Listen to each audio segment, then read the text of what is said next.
Welcome to We've Been Drinking MMA. This is our first fight on the prelims of the fight night of Gamrot versus Fiziev. This fight is Vidal. Tamires Vidal versus Rendon. Her name is Montserrat Rendon. She's 5-0, Rendon is. And Vidal is got a great record herself at 7-1. And she only got subbed in her second fight, so she's basically, more or less, you could say, close to undefeated as well. So two really, really good records, even though they don't have too much experience. My pick is going to be Tamires Vidal. My pick as well is Tamires as well. She throws a lot of kicks. The reason that she kind of hesitates because she wants to grapple. She wants to get it on the ground because she's looking for that submission. For sure. Like there are some things about Vidal that we like. Like she likes. It seems like she's comfortable striking. Like she likes to strike. When she throws, she throws with a decent amount of power. You talking about Vidal? Vidal. Yeah. Especially with her last KO victory, she looks like she was setting up that knee. In the UFC. Yeah. Her first fight in the UFC, she KO'd that flying knee. Or jumping Ramona knee. Pascual. Yeah. Yeah. Like she was setting that thing up and then boom. Yeah. And then, it's over. Like Pascual hunched over and said, yep, it's done. It's like a walk away. Not many women walkaways, I can tell you that much. Yeah, so, Vidal is 25 years old, and her opponent, Rendon, is 34. And the thing is, Rendon only has 5 fights. So it seems like she started her career the last 3 years ago at the age of 31. So it just seems like she's an okay fighter. But, she's USA debut is really tough. UFC debut for her. Yeah. UFC debut. I think it's a bad matchup because Rendon does, even though she kind of likes to pressure here and there, she doesn't really go for too many strikes. And she'll go for maybe try and hold you against the cage, try and body lock you. But she doesn't have phenomenal ways of getting you into the ground. Not talented that way. She has that Jersey shell type striking, really stiff, but defensive striking. Yes. The hands really close to the face, elbows close to the body, coming in straightforward. Is it fair to say really stiff? Is it fair to say she doesn't really commit to her punches the way Vidal does? Well, you can't get power behind it when your hands are like that. Exactly. Yeah. Defensive, like Lousy just said. Yeah. So even though she's 5-0, it's all been decisions. So she doesn't have KO power, doesn't have the submissions. It's hard for her to take people to the ground. So it's just one of those fighters who has a 5-0 record. Outside the UFC, but this is her first fight in the UFC against a woman who just KO'd her last opponent in the UFC. So that's our pick, guys. It's Tamires Vidal. She's minus $250 to make $100, but we feel, it's actually worth I would say it's worth the price. Yeah. I would bet her straight up. Worth the parlay. With a parlay. Money line is the way to go, I think. I think so. I mean, who knows how she gets it done, but she's getting it done. Yeah. Right? Excited about this fight just to see Vidal do her thing, and we'll see what Rendon has to offer if she can get it into the third round or something like that. But Vidal, I think it's going to be an easy victory. Yeah, comment on how we're doing. Subscribe if you want. Thanks. Welcome to We've Been Drinking MMA podcast. This is the second fight on the Gamrot Fiziev fight, and it's between Mizuki and Goldy. Prelims. Second fight on the prelims. I'm going Mizuki. She's a technical striker. She has good head movement. If there's a tie clinch or anything like that, she knows how to strike, knows how to get out of there. She has good angles on how she does things. She's just a better technical fighter in general.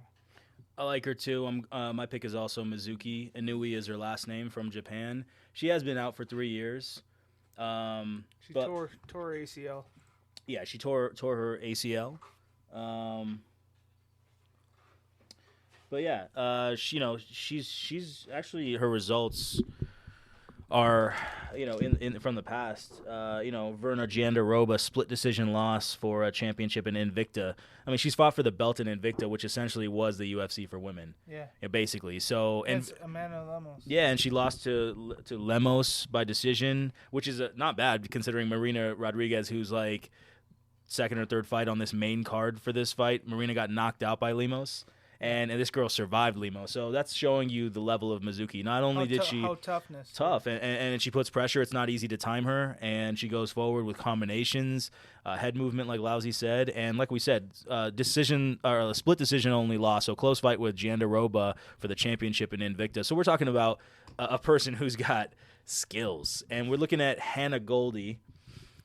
And one word comes to mind, and that would be slow. Slow. Very slow. Very slow. Like, you want to talk about, you see a tank roll, slower than that. Yeah. You know? So, basically, Hannah Goldy, you know, even though she did okay outside the UFC, in the UFC, you know, she has one win, and then after that, got 3 losses and 1 win. So, after her initial win, she's lost 3 out of 4. Yeah. And the only person who she beat, she submitted her, Emily Whitmire, and 4 other people submitted Emily Whitmire, I think, in the first or second round. Yeah. So Whitmire doesn't belong here. It's like a Hannah Goldy doesn't belong here. Win or she's out of the UFC type thing. Right. And so you could just see Hannah Goldy, she doesn't throw. Yeah. She just doesn't throw. She's a grappler that's strong. She's going to try to like grab and hold on to or take her down. But she's so slow, and Mizuki, I would say, is pretty fast. Legitimately fast. Because she's pretty technical fast. And she's confident. She has those angles. Yeah, man. So we're talking about a fighter who we think is slow, not confident enough to throw really almost any significant strikes.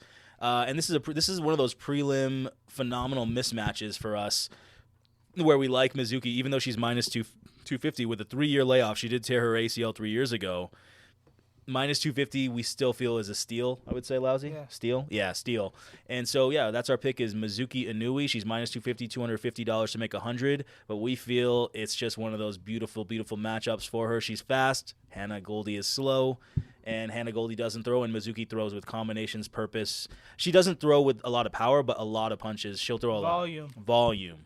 Boom. There it is. So that's our pick, Mizuki. Mizuki for the win. Thank you for listening. Welcome. We've been drinking MMA. This is the third fight on the prelims for the UFC Fight Night. Gamrot versus Fiziev. So this is Jake Collier, heavyweight fight versus Mohammed Usman. And my pick tentatively is Mohammed Usman. And my pick is I'm not going to put any money on it because this is not the fight to put any money on because you never know how this fight's going to go, but it's going to be inside distance. Jake Collier comes forward. He has combos. Mo Usman, he's more of an athlete than a fighter, in my opinion. But he has those looping strikes that can catch a chin. In his last fight versus Justin Tafa, was it Justin or Junior? Junior Tafa. He turned into a wrestler. Mohammed Usman, yeah. One of the most boring fights in UFC history. But he won. He literally held him against the cage for 3 rounds, and then I don't even know if the takedown happened. Maybe it happened for a little bit. He took him down. A little bit. And then he laid on top of him. 15 minutes. 15 straight minutes of that, and it was like, wow. Wow. Well, I think this is going to be a different type of fight. Jake Collier is going to come in with a different mentality. I think it's a win or be out of the UFC type mentality. So he's going to come forward, and he's going to stay coming forward. So his gas tank is not the best because he's a big man. Yeah. And he used to be a small guy, and now he's a big guy. So he used to be a 185er. Wow. He's huge. And he has to make way for 265. Wow, he actually has to cut. Wow. So, yeah. Well, have you looked at him? He's a big boy. Pudgy guy, big guy.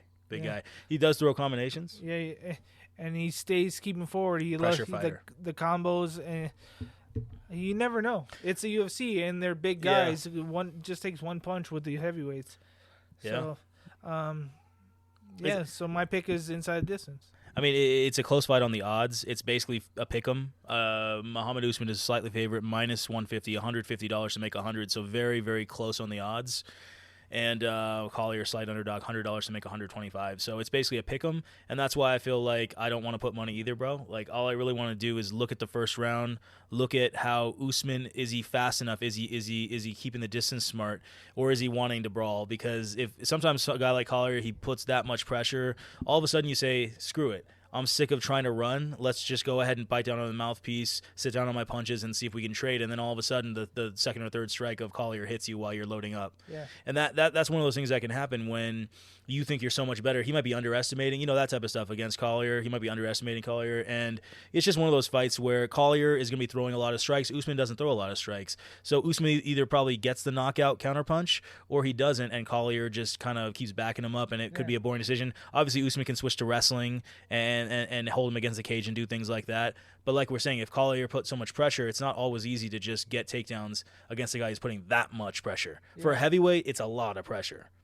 It's not typical for a heavyweight. Like Lazi said, he came up for 185, so he's got the mentality of a dog of wanting to come forward, and he's not afraid to really go forward because he knows he's got good faster footwork than most heavyweights. So confidence is a big thing in the heavyweight division, right? So we want to wait for the first round definitely, and then possibly in the see how Usman is dealing with is he fast enough? Is he keeping the distance? Is he getting the timing down with getting out of the way and throwing counters? If not, I just let the fight go. And the gas tank too. Gas tank's a big thing in this fight.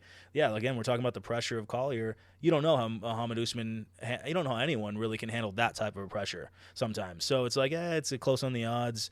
I'm just gonna wait, see what happens in the first round. No shame in saying that. So, yeah. Yeah. Gut reaction, inside distance. Inside the distance. Someone gets finished. So much pressure. Someone's going to get knocked out. Yeah, for sure. So, thanks for listening, guys. Wait till the next fight.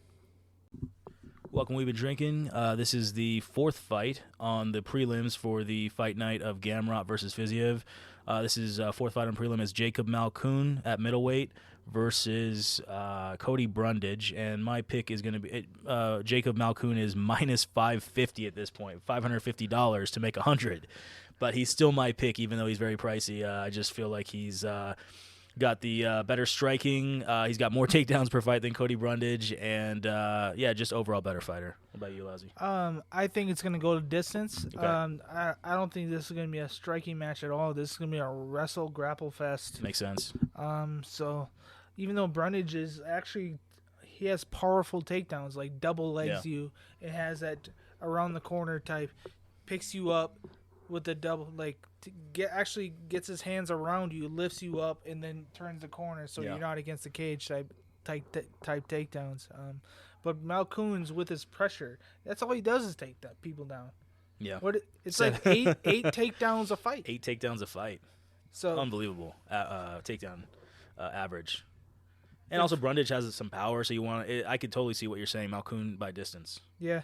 I think Brundage's last 3 fights he got knocked out. Is that true? Yeah. He has been he lost his last 3 fights in a row. Last 3 fights. A unanimous decision to Dumas, then he got submitted in the second round by Vieira, and then he got knocked out by Oleg Sajak in the first round. Oh, Walter White. Our man who's solving chemistry problems while he fights, Great fighter from Poland, like a KO guy.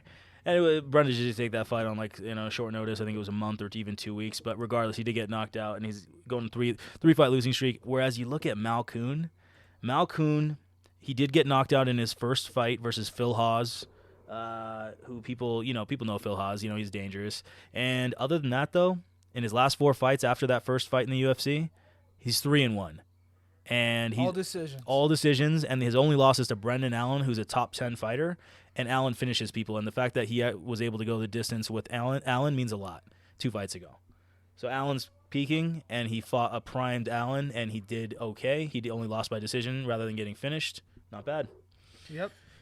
We're looking at the takedown average. He's got a higher strike count landed, 3.7 versus only 1.8 this is for not Brundage. Going to be a strike fest at all. No. Yeah, it's not going to be a fist fight. I think not lousy. Lousy's right. Yeah, it's like sloppy wrestling, back and forth type stuff. More strikes landed by Malkoun. Probably be a boring fight. Yeah, Malkoun gets a few more strikes than Brundage per round. A lot of wrestling, a lot of grappling. Jab, fake hook, then go for a shoot. That might be for both fighters, actually. Yeah. Brundage might be loading up a little bit more on his big overhands to keep the distance and stuff like that, but Malkoun will read it, and Malkoun has the, just the better record. The better fight IQ better fight IQ, man. Brundage against, who was it? Dumas. Yeah. He kept on pulling guard and trying to go for guillotine. He did it a couple times. Yeah. And then Dumas Dumas just waited it out, and he was able to get on top, and that's how you won the decision because the control time. Lost by decision. Yeah. Just literally just let the other guy just be on him for that long. Can't win a fight. So third fight, I mean, this is a dangerous fight. Maybe Brundage 4 fights in a row. This could be his last opportunity. That might be true. But this, I mean, Malkoun's a horrible matchup, right? He's better the same at everything. fighter. Literally same fighter, but just better at everything and younger. Yep. So Malkoun's the pick, and I think Malkoun by decision. And so if there's a good price for Malkoun by decision. Malkoun by decision. That's a good point. If it goes a distance bet, if that's a good price, whatever the good price is, Malkoun by decision, if that's really good, I'm going for that. Yeah. I like it. Let's wait till the next fight. Thanks, guys. Welcome to the We've Been Drinking MMA podcast. We are talking about Tim Means, Andre Fialho? Yeah, Fialho. Maybe Fialho. Yeah. I'm going Portugal, from Portugal. Method of victory is going to be KO. Nice. If you just look at the last, let's say 11 fights of Fialho, God. They're all been either losses by KO or wins by KO. Yeah. So I don't think this is going to be any difference because Tim Means like to put some, at least when he's striking, likes to come forward. He is a pressure fighter for sure. He likes that dirty boxing. He likes the clinch. He likes that type of stuff. And Fialho, Andre. How about Andre? That works for me. Yep. Andre, he doesn't mind getting punched because he has that type of power. So Tim Means going to come forward with the dirty boxing. Either he's going to clip him. Yeah. I think Andre's going to get him out of there. It might be a first round. I'm not going to pick a fighter, but it might be a first round type knockout. Just with the style matchup. Fialho is clean counters, and Tim Means is dirty fighting. So yeah, for me, my pick is Tim Means. He's 39 years old though, and Fialho is 29. It makes a difference. It could be the difference maker here too. But both of them got the same reach. They're both coming off of 3 losses in a row. But we said Fialho got knocked out in his last 3 fights, but he fought killers like Buckley and Salikov. We know Salikov. And Jake Matthews, all name fighters, so it's not like he's getting KO'd by nobodies. And then Tim Means got submitted by Alex Morano, another name fighter, in the second round. Got split decision loss to Max Griffin. Max Griffin's, solid. And then submitted by the great Kevin Holland. And then their last wins, Fialho had a clean knockout counter in the first round. Violent knockout with Van Camp. And then who else?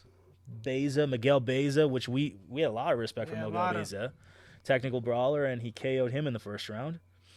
He's got a lot of decent wins, man. And lost to Michel Pereira, which we all know is the dancer fighter, flipping and everything like that. Capoeira. Yeah, man, great fighter. I would say great fighter. And people that Means beat 4 fights ago, Nicholas Dalby, respect for him. Dalby's a really good fighter. Mike Perry. So bare knuckle champ himself. Yeah. We got some decent records, man. They were both doing good until they went on this 3-fight losing streak each. So it's kind of one of those fights where it's kind of maybe like loser goes home type thing, Yes. Loser gets knocked out of the UFC. Tim Means is 39, like we said. Fialho is 29, 10-year age difference. For me, I'm just going with Means. I like that lousy pick though with the KO. Look at Fialho, and it's just been happening. And he is a killer be killed guy. Look at his last 5 fights, all KOs. Either he wins by KO or loses by KO. It's hard to imagine Tim Means KOing Fialho. It could happen. If Fialho is feeling, he doesn't mind getting hit. Yeah, what if Tim Means just throws a random head kick at the end of a 3-punch combination and it lands or some shit? You never quite know. It's hard to know how this is gonna go. I feel like Andre Fialho keeps good distance most of the time. I don't. He's got the clean counters, but Tim Means is active as far as he throws a lot. So he opens himself up for getting countering too. So it's kind of a dangerous 100%, fight. especially early on in that Morano fight. Yeah. I thought it was gonna be a first round knockout, but how hard Morano was throwing because Means just leaves himself open. Yeah. So it's gonna be a knockout, but I can't pick a fighter. Yeah, I like Tim Means his activity, pressure fighting, these are types of fighters that can really, put pressure on and throw those combinations and make it hard, and he doesn't walk into punches too much, too bad, but he does leave himself open. When you throw that many punches in a row, it's kind of dangerous. But one thing I did notice about Fialho is that he wasn't blocking the head kick from Buckley too much. Like, he kind of had good distance, but the one thing he wasn't really blocking, it's something that he could correct easily in this fight. I'm sure he will, but it's just one thing that I noticed, that Tim Means can throw a head kick. That's something that could happen, just to add to his combinations. But yeah, man, I just like Tim Means' dirty style, man. Going forward, throwing lots of punches, landing some, missing some. And he wants to be there. So. Yeah, he fights with a lot of force. Even 39 years old, but he still fights like he is got something to lose. So almost his 50th fight. Nothing to lose, sorry. Yeah, my God, this is crazy. 32, 15, and 1 is his record. Almost 50 fights. Yeah. So I'm excited for this fight because both of them have a lot to prove with the three losses in a row for each of them, and I'm really hoping for a great fight. I'm actually really looking for this fight as one of the fight of the nights, or at least for the prelims anyway. It's gonna be an entertaining fight. Yep. Thanks for listening, guys. Appreciate it. Welcome to We've Been Drinking MMA podcast. We are talking about the Miles Johns Dan Argueta fight. I'm going inside distance, and I think Miles Johns actually gets a knockout in this fight. And for me, I like Argueta's grappling. I like how he's getting better from fight to fight. It's a close fight. It's minus 170 for Argueta, slight favorite, 170 to make 100. And I'm just going Argueta. Should be probably by decision, but I'm just going to say Argueta money line because he's relatively cheap. I just feel like he's got the pressure, really. Yes. Miles Johns has, like, the better striking. I mean, he has striking in general. Argueta doesn't strike. He throws, but it's not really. His striking is more there so he can set up a takedown. 100%. Yeah. Like, that's what he does, is just go for takedowns, relentless with it. I just think that Argueta he's had only 3 fights in the UFC. One of them is a decision loss, his first fight to Damon Jackson. He decision beat Nick Aguirre, and then he no contested Ronnie Lawrence, which was one of those things actually we saw this weekend where he had a sub, and then the other guy said, "Oh, I didn't tap." It's like, but I saw you do something like with like 2 things. It wasn't in the same spot, but he tapped one on one place, and then he tapped second like right away on somewhere else, and he's like, "Oh, I didn't tap." It was kind of a weird situation. Inside the leg and then outside the leg. Exactly. It was weird, but Miles John is coming off. Let's see. He's been in the UFC for a long time. Actually, he's been around for 4 years. He's like 6-2. He's got some KOs. He can be a dangerous fighter here.